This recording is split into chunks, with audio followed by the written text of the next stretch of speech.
Who was Albert Einstein? Chapter 2. What is to be done with a genius? Albert liked elementary school. The teachers were kind and patient. They tried their best to answer all of Albert's questions, but things changed when Albert turned 10. That's when he started high school. It was an awful experience. Once, when Albert's father asked the school's principal what profession his son should consider, the principal said, "It doesn't matter. Albert will never make a success of himself at anything." The German high school was very strict. The students had to wear uniforms. They had to march like soldiers from one class to the next.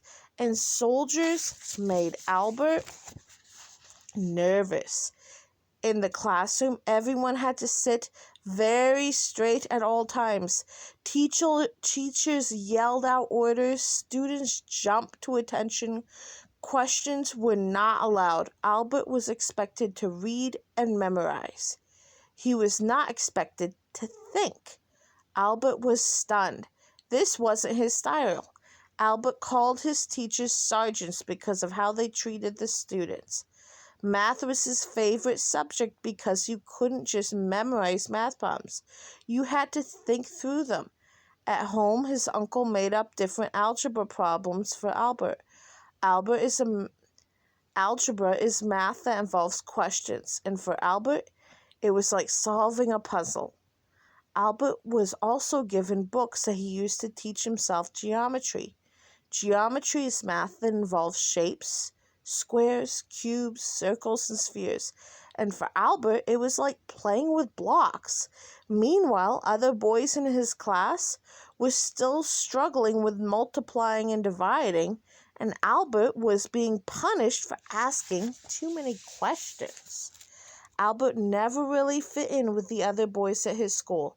He wasn't interested in sports, and classes were boring. Albert needed an older brother, someone who had lived through the rough high school experience, to let him know that everything would turn out okay. For Albert, the older brother was Max. Tell me. Max was a medical student and a friend of the family. He often joined the Einsteins for dinner. Max quickly came to understand and appreciate how brilliant the teenage Albert was. He brought Albert lots of books from the local university. Max couldn't really discuss math with Albert. The flight of Albert's mathematical genius, wrote Max, was so high that I could no longer follow. But Max did encourage Albert to explore new interests. Soon, Albert was reading about history and studying religion. Albert's family was Jewish, but his parents did not follow many Jewish customs. They had sent Albert to a Roman Catholic elementary school simply because they thought it was the best school available. And for a while, Albert wanted to follow the traditions of the Jewish religion very strictly. For example, he refused to eat pork. Like many people, Albert did not believe the exact words of the Bible, such as passages that said that the world had been created in just 6 days. Did this end Albert's interest in religion? No. It just gave Albert's curious mind even more to think about. Ideas came from God, he claimed, and later in life, Albert often said that his goal as a scientist was to read God's mind. When Albert was 15, his friend Max moved to America. Losing Max was very hard on Albert. Then Albert's family moved from Germany to Italy because of his father's business, leaving Albert behind to finish school. Albert was angry and lonely and hated school more than ever.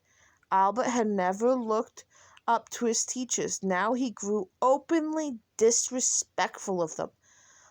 Unthinking respect for authority, he exclaimed, is the greatest enemy of the truth. One of his teachers called him a lazy dog. Now that's a mean teacher. Others said that he was a bad influence on his classmates because he was always asking questions the teachers could not answer. The end result was that Albert was expelled from school.